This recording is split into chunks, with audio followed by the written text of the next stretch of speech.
Well, breaking tonight, a Los Angeles Superior Court judge granting a preliminary injunction against Grace Community Church, prohibiting Pastor John MaCarthur from holding indoor worship services. They've been doing this for weeks. So what now? Well, let's ask Pastor MaCarthur and Trump 2020 senior legal advisor Jenna Ellis, who's working on the case as well. Welcome to you both. Thanks so much, Shannon. Thank you. All right, absent an intervention before Sunday, Pastor, what is your plan? We're going to have church on Sunday. There is absolutely no reason not to have church as far as safety goes. A statistic, 1/100th of 1% of Californians have COVID. That's the number. And yet no one in the entire state of California is allowed to go inside a church. Doesn't make sense. Of course, we're under the authority of the Lord Jesus Christ, and he says have church, and we're going to have it. Okay, this is from the judge's order. He says the county health order does not discriminate on its face, limited religious worship only because it appeals to events and gatherings. Regardless of their purpose, the county health order allows worship to occur outdoors, virtually through the internet, in any manner that's not indoors with a large gathering or people. Essentially, they're the judge saying, Jenna, that it's not targeted at religion. We're not allowing bars and other places for people to gather in large groups. It's not just about targeting churches. How do you respond?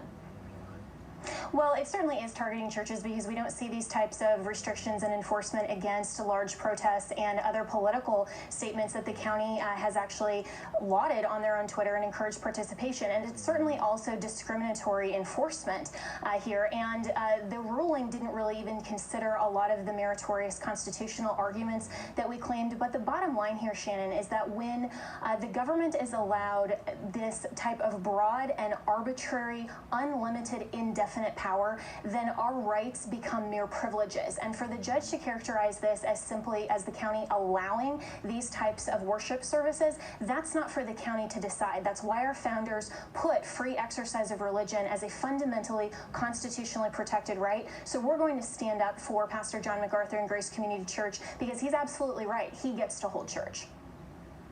Okay, Jenna, so are you going to appeal this formally?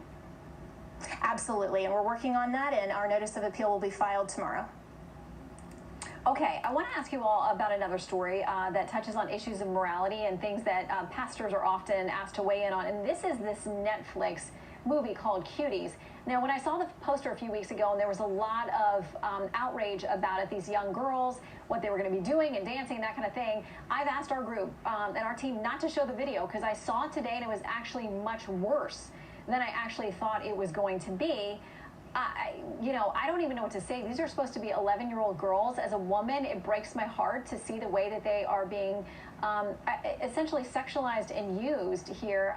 Pastor, where are we in this cultural moment where there's not a condemnation by other big Netflix names or people associated with that particular service? Well, we're absolutely and exactly where we would expect to be if you had 30 years of trying to destroy morality. If you had 30 years of a sexual revolution, a homosexual revolution, and you thought you were going to be able to stop it at some point and say, well, that's far enough, go no further, that's just not possible. The slide is greased and it's rapidly going downhill at a warp speed, and to try to intervene at some point and say that's enough, you'd have had to start a long time ago. This is just the next small step in the disintegration of an entire nation that has no conscience.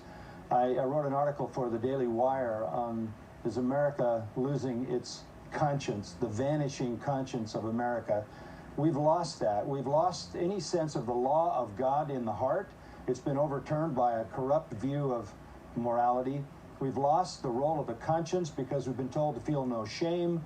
And when you have a dynamic movement in the culture toward evil at all levels, it just is not possible to stop it at some point where you say that's too far.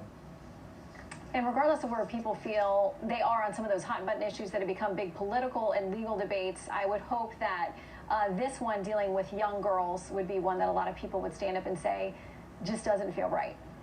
Pastor, Jenna, good to have you both. Thanks, that's why we need church. Thanks. Okay. Thank you so much. You guys will be there Sunday. Okay, so a key question